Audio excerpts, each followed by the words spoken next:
Eu segui a minha ídola pela estrada. Ela andava concentrada, parecia decidida ao mesmo tempo que tinha na face uma expressão de dúvida, como se ponderasse alguma decisão ou até mesmo como se tentasse planejar algo. Foi quando um carro passou com certa lentidão ao seu lado.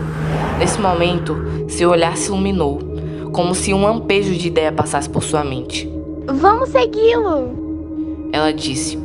Eu simplesmente a olhei de forma confusa. Era a primeira vez que ela dirigia a palavra para mim. Na verdade, parecia que fosse. Ela sorriu novamente, dessa vez de forma melancólica. Em anos em que eu acompanhava, eu sabia muito bem diferenciar e percebi que ela não estava em sua melhor forma. Sua felicidade, que era quase palpável, já não era mais a mesma de antes. Eu percebia o quanto ela estava exausta. Vamos segui-lo. Ela repetiu. Correu em direção ao carro que andava de forma lenta à nossa frente. Ela foi atrás, tentando acompanhar da melhor forma que conseguia. Ia na minha frente, e eu já estava desesperado por não conseguir me manter por perto devido a seus passos rápidos. Eu precisava dizer para ela, não vá. Você ao menos sabe que está seguindo? Não vá, não corra, não por ali. Sua última imagem em minha mente foi a de seus cabelos ruivos, balançando ao vento, já distante de mim, a ponto da névoa daquele sereno da noite a cobrir, fazendo-a sumir da minha vista.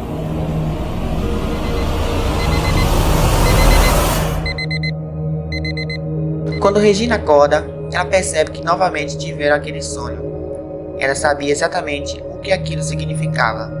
Afinal, havia sonhado várias vezes. Sempre da mesma forma, Emma aparecendo e falando com ela. Emma indo atrás daquele carro que ela tanto conhecia. E depois, Emma sumindo, bem diante dos seus olhos. Já estava farta disso tudo. Sempre que dormia, era a mesma coisa. Dessa vez, acabou cochilando em cima de seus livros e caderno. Estava tão compenetrada em investigar que acabou só desabando. Mas isso não podia acontecer de novo. Ela precisava de concentração e foco. Nem que tivesse que ficar mais de 48 horas sem dormir ou comer. Ela iria arranjar uma forma daquilo dar certo, sem fios soltos, sem interrupções. Olhou para as fotos e folhas de jornais rasgadas e coladas em sua parede, com finas linhas de lã vermelhas e brancas as conectando. Lembrou pela última vez de seu objetivo antes de sair de seu quarto às pressas. Seu plano não podia demorar a ser executado. Ela estava perdendo muito tempo. Ela tinha que o fazer pagar.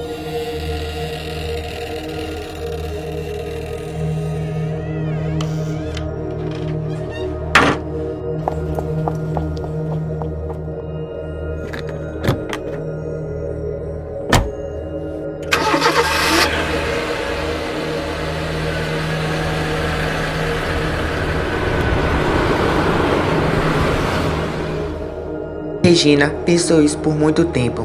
Primeiro, ela precisaria falar com a irmã de Emma, mas não por ligação.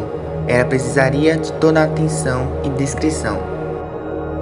Quando finalmente chegou na porta da casa de Lena, ela torcia internamente que ela estivesse em casa. Sabia que pela perda da irmã, ela estava tão em luto quanto a Regina, mas precisava tentar. Isso é a peça-chave para que tudo se encaixasse e dê certo. Tocou a campainha uma única vez. Esperou o que pareceu 20 segundos. Nada. Novamente tentou. Dessa vez segurou por mais tempo. Deu para escutar bem baixinho o som da campainha soando pela casa. Isso só foi possível pelo silêncio da rua, que antes estava sempre movimentada. Esperou mais um pouco, e quando já estava sem esperança, Lena apareceu em sua frente, vestindo um roupão que ficava enorme nela. Ela se abraçava como se estivesse com frio e seus olhos estavam inchados. Apesar disso, não deixava de intimidar. Com um olhar confuso e curioso, ela analisa Regina. Não temos tempo, Diz Regina, entrando supetando a casa. Quando Lena estava preparada para expulsá-la, Regina novamente diz algo, que dessa vez a faz parar. É sobre Emma. Regina observava de longe, no local que havia indicado para Lena. Tinha receio de que essa parte do plano pudesse dar errado, mas como sempre, Lena não é capaz de decepcionar ninguém. Ela é uma mulher que consegue tudo o que quer, e isso Regina sabia quando a via com a irmã. Diego parecia confuso e até irritado por estar naquela floresta isolada e sombria, mas se sentia confiante por achar que tinha força e influência suficiente para nada de ruim acontecer com ele. Se sentia observado, e isso fazia sentir calafrios que nunca admitiria ter sentido. Finalmente a sós. Os capangas não saíram do seu lado e aquela sua mantezinha nunca largava do seu pé. Já estava se tornando uma situação irritante pra mim. Diz Regina saindo de trás da árvore que antes se escondia, não por medo, mas para saber o momento perfeito para tal. E você é? Diego pergunta de forma confusa, mas mesmo assim ergue o queixo como se estivesse acima em questão de poder. Queria mostrar que não estava com medo, ao que ao ver com quem estava lidando, realmente se sentiu mais confiante, se sentindo de fato superior. Sua atenção parecia ter sumido. Sou alguém de quem você deveria ter medo. Sorri Regina, se aproximando de forma lenta e quase o rondando quando chegou perto. O olhava de cima a baixo com desdém. Quando enfim parou seus olhos em sua face, o vendo vacilar de forma rápida com a expressão. Eu não acho que isso seria possível. Diego sorriu com escárnio, a olha de cima a baixo, como se avaliasse. Você é tão pequena que não assustaria nem mesmo a mosca. Além de ser mulher, eu sei o quanto vocês mulheres são frágeis. Agora me diga, o que você quer comigo? Não quero perder meu precioso tempo. Ainda tenho uma entrevista. Como você ainda consegue seguir sua vida normalmente depois do que fez com Emma? Regina o interrompe.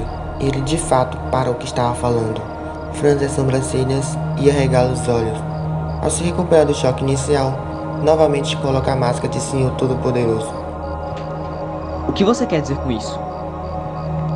Vamos lá, não se faça de bobo. Eu vi tudo. Uma sombra de medo passa pelos seus olhos e ele engole a seco. Estufa o peito em sinal de defensiva. Eu vi, Diego. Vi você com sua amante, vi quando a Emma chegou e flagrou tudo. Você já sabia que ela sabia, né? Mas preferia continuar com isso e fazê-la aguentar por causa da merda da esperança de que vocês ainda poderiam ser um casal perfeito, com a mocinha da novela e o galã que faz tudo por ela. Mas a Emma não aguentava mais. Ela viu vocês dois e aquilo foi o ápice do quanto poderia suportar. Eu vi você brigando, você não parecia nada arrependido, certo? Sua mãe saiu sorrindo, satisfeita, como se era algo que ela esperava, e você nem sequer olhou, porque queria manter o teatro de bom moço. Mas sua paciência esgotou. Eu vi quando você a jogou no carro e a trouxe para um lugar próximo daqui, eu vi quando você a tirou do O carro. que você tá falando? Você tá louca? Você é a porcaria de um stalker? E daí se isso aconteceu? Você vai me expor? Ninguém acreditaria em você. Eu sou para toda a mídia o pobre namorado que perdeu uma amada em um acidente trágico. Eu não sei o que você quer dizer com tudo isso, mas não vai dar certo. Ou você some, ou eu sumo com você. Eu venho observado a Emma há anos e pensar que minha última imagem dela seria dela sendo atropelada por você. Eu não vou te expor, você merece muito mais que esse pouco tempo de sofrimento. Com esse lixo de indústria, logo você seria perdoado. Não. Ser exposto ou ser preso por algumas horinhas, até algum agente seu pagar sua fiança, não é o que você vai receber. Não te daria esse gostinho. Isso aqui vai acabar aqui. E agora? Regina, já com os olhos vermelhos de raiva e com expressão de pura indignação, apenas cruza os braços e dá um sorriso debochado, desdenhando dela. Duvidava que ela faria algo com ele. Achava que uma mulher nunca poderia ir contra ele. Sua pose logo se dissipa ao ver Regina tirando uma arma do cinto de sua calça. Ele arregala os olhos e ergue as mãos na frente do seu corpo, como se isso fosse ajudar a se proteger. Regina ergue a arma e dá um sorriso melancólico. É agora que você paga pelo que fez com Emma. Poderia ser pior, eu pensei em tantas formas de acabar logo com isso, mas só a satisfação de tirar a vida da pessoa que tirou minha razão de viver já é suficiente. 2 tiros foi o som que tornou aquilo por encerrado. Regina havia vingado sua atriz favorita, a pessoa por quem era obcecada. Como Diego disse, era de fato uma stalker. Mas nesse momento de vingança, esse fato se tornou algo valioso. Alguém havia vingado e terminado essa história que algumas semanas já havia sido esquecido pela mídia. As buscas pelo ator galã de novela começaram, e não parecia que teria fim tão cedo. Mas pela sorte passada de Regina como faxineira, ela sabia muito bem limpar uma cena de crime. Ainda pela sorte pelo passado de Regina, o pai dela havia feito conseguir uma licença de barco quando ainda era adolescente. Pela sorte pelo plano que poderia ser infalível de Regina, ela conseguirá convencer a irmã de Emma a ser seu álibi. Elas se acobertariam. E pela sorte pelo esforço de Regina, ela havia vingado a morte de sua luz, Emma.